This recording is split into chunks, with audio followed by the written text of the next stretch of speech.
Hi అండి, welcome to my channel my village life style blogs. కొత్తగా కనుక ఈ ఛానల్ చూస్తుంటే ఛానల్ సబ్స్క్రైబ్ చేసుకోండి. ఇంక ఈరోజు వీడియో అయితే పాలకోవ రెసిపీ షేర్ చేస్తున్నాను. మీకు పాలకోవ చేయడం రాకపోయినా ఏం పర్వాలేదు, ఒకసారి వీడియో చూసారంటే మీరే ఇంట్లో ఈజీగా చేసేసుకోవచ్చు. కాకపోతే మీరు కొత్తగా కనుక ట్రై చేస్తే కనుక 1 లీటర్ పాలతో చేసుకోండి. నేను పంచదార అవి ఎంత వేసుకోవాలో కూడా క్లియర్గా ఎక్స్ప్లెయిన్ చేస్తాను. రెసిపీ అయితే చాలా ఈజీ అండి. బయట పాలకోవ కొనాలంటే చాలా ఎక్కువ రేట్ ఉంటుంది, అలాగే మైదా కలిపేస్తారు. ఇలా మన ఇంట్లో చేసుకుని హెల్తీగా పిల్లలకి పెడితే చాలా మంచిది. అలాగే పిల్లలు కూడా ఇష్టంగా తింటారు కాబట్టి స్నాక్స్ బాక్సుల్లో కూడా మీరు యూజ్ చేసుకోవచ్చు. నేను ఇక్కడైతే 5 లీటర్లకి అయితే చేస్తున్నామండి. 5 లీటర్ల పాలు తీసుకున్నాం. ఇప్పుడు లీటర్కి 250 గ్రామ్స్ పంచదార పడుతుంది. అలాగే మనం 2 లీటర్లు తీసుకుంటే 1/2 కేజీ, అలాగే 4 లీటర్లు తీసుకుంటే కేజీ పంచదార. మీకు పంచదార కొలత అయితే అర్థమైంది అని అనుకుంటున్నాను. ఇంకా మేము 5 లీటర్లు కాబట్టి ఫస్ట్ 2 లీటర్లు వేసుకుని అవి కొంచెం చిక్కగా అయిపోతే మనకి పాలు తగ్గిపోతూ ఉంటాయి కదండి, అప్పుడు మిగతా పాలు యాడ్ చేసుకోవాలి. ఎందుకంటే ఒకసారి 5 లీటర్లు పళ్ళెం పట్టదు, అందుకని చెప్పి 2 లీటర్లు అలా వేసాము. ఇక ఇది అయితే అలా తిప్పుతూనే ఉండాలండి. మీరు కనుక ఆపితే కనుక అది అడుగున అంటుకుపోతుంది. అడుగున పాముతూ కలుపుతూనే ఉండాలి. ఇక్కడ నేను మా చిన్నత్తయ్య ఒకరి తర్వాత ఒకరిని కలుపుతూ ఉన్నాం. మాకు 2 అవర్స్ పట్టింది. నేను మీకు జస్ట్ ఒక 7 మినిట్స్ అలా వీడియో షేర్ చేస్తున్నాను, కానీ మాకు 2 అవర్స్ అలా పట్టేసింది ఇది తయారవడానికి. ఇది కొంచెం టైం ఎక్కువే పడుతుందండి. మీరు అలా కలుపుతూనే ఉండాలి. ఇక్కడ మీరు చూస్తున్నారు కదా, ఇలా క్రీమీ టెక్స్చర్ వచ్చే వరకు కలిపి ఈ స్టేజ్లో పంచదార వేసుకోవాలి. నేను చెప్పాను కదా, పంచదార కేజీకి లీటర్కి కేజీ పంచదార. మేము ఇక్కడ 5 లీటర్లు తీసుకున్నాం కాబట్టి కేజీ వేయిగా ఇంకొక 250 గ్రామ్స్ ఎక్స్ట్రా వేసాము. మీకు లీటర్కి 1/2 కేజీ పంచదార లెక్క అంతేనండి. ఇంకా పంచదార వేసిన తర్వాత కూడా ఇంకా అలా కలుపుతూనే ఉండాలి. ఇక్కడ పంచదార వేసిన క్లిప్ ఎలా మిస్ అయిందంటే, నేను ఇది టైం ల్యాంప్లో పెట్టాను, దానివల్ల మీకు అది ఫాస్ట్గా వెళ్ళిపోయింది, మీకు కనిపించలేదు. అందుకే మీకు వీడియో ఇంత ఫాస్ట్గా వస్తుంది. ఇక్కడ చూస్తున్నారు కదా, ఇలా బబుల్స్ వస్తున్నాయి. నేను మీకు జూమింగ్లో కూడా చూపిస్తాను మళ్ళీ. ఇలా బబుల్స్ వచ్చినప్పుడు మీరు ఒక ప్లేట్లో కొంచెం నెయ్యి రాసుకుని కొంచెం తీసి అది ఒక స్పూన్తో కలుపుతూ ఉంటే అది ఒక త్వరగా డ్రై అయిపోయింది అనుకోండి, ఆరిపోతే అది కోవా రెడీ అయిపోయినట్టే. ఒకవేళ ఆరలేదు అని అనిపిస్తే మళ్ళీ మీరు కలుపుతూనే ఉండండి, మధ్య మధ్యలో చెక్ చేసుకుంటూ ఉండండి. చూపిస్తాను మీకు. చాలా ఈజీ అండి, ఖచ్చితంగా ట్రై చేయండి. అలాగే వీడియో నచ్చితే కనుక ప్లీజ్ లైక్ చేయండి. కొత్తగా ఎవరైనా చూస్తే సబ్స్క్రైబ్ చేయడం మాత్రం మర్చిపోకండి. ఇంక ఇక్కడ పంచదార వేసిన తర్వాత అస్సలు మీరు ఆపకూడదండి కలపడం. అలాగా మీరు చూస్తున్నారు కదా, అలా ఒక అట్లపల్లి తీసుకున్నాము, అలా కలుపుతూనే ఉన్నాము. ఇక్కడ ఇత్తడి పళ్ళెంలో చేస్తున్నాము, పొయ్యి మీద కాబట్టి.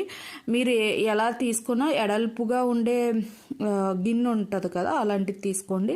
ఇలా పళ్ళెం లాంటిది తీసుకుంటే ఇంకా బాగుంటుంది. ఇక్కడ మా అత్తగారు చూపిస్తున్నారు చూడండి, ఇలాగ ఒక ప్లేట్లో కొంచెం కోవా తీసుకుని అలా స్పూన్తో పాముతున్నారనుకోండి, త్వరగా ఆరిపోతే మీకు పాకం రెడీ అయిపోయినట్టే. ఇంకా పాకం అంటే ఏముండదులేండి, బెల్ల రెడీ అయిపోయినట్టే. ఇందులో కూడా లేతపాకం ముదరపాకం ఉంటుంది. మీకు లేతపాకం కింద దింపేసుకుని చేసుకున్నారనుకోండి, ఎంతసేపు అయినా పర్లేదు, బెల్లలు తాతీగా చేసుకోవచ్చు.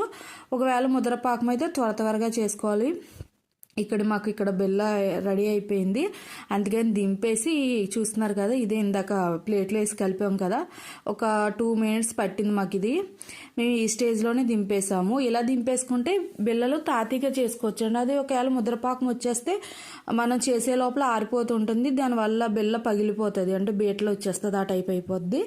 అందుకని చెప్పి మీరు కొంచెం లేతపాకం మీద దింపేసుకుని ఏదన్నా చెంబు లాంటిది ఉంటుంది కదా, దాంతో ఇలా పాముతూ ఉండండి. ఇలా ఎందుకంటే దీనివల్ల కోవా బెల్ల తెల్లగా వస్తుంది. మనం ఎంత అలా పాముతామో ఆ బెల్ల అంత వైట్గా వస్తుంది.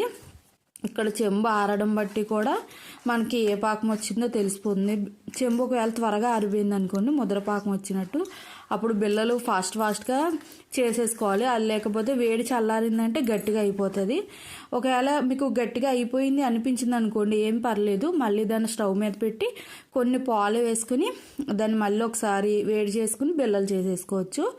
ఒకవేళ మీకు అలా వస్తే, మీరు కొత్తగా ట్రై చేస్తే కనుక కొంచెం లేత పాకం మీదే దింపేసుకుని, అంటే మనం ఇందాక ప్లేట్లో వేసి కదిపాము కదా, అలాంటప్పుడు కొంచెం 2 మినిట్స్ 3 మినిట్స్ పడుతుంది కదా డ్రై అవ్వడానికి. అలా ఉన్నప్పుడే దింపేసి మీరైతే బిళ్ళలు చేసుకోండి. ఒక పళ్ళెల్లో కొంచెం నెయ్యి రాసుకుని, చేతికి నెయ్యి రాసుకుని మేము బెల్లలు అయితే మనకి ఎలా నచ్చితే అలా బెల్లలు చేసుకోవచ్చు. ఇక్కడ నేను, అత్తయ్య, చిన్న అత్తయ్య మేము ముగ్గురం కలిపి చేసాము. ఎందుకంటే మేము కొంచెం ముద్రపాకమే తీసాము. ఈ లేతపాకం కంటే ఈ ముద్రపాకం వచ్చిన కోవా బెల్లలు చాలా బాగుంటాయి.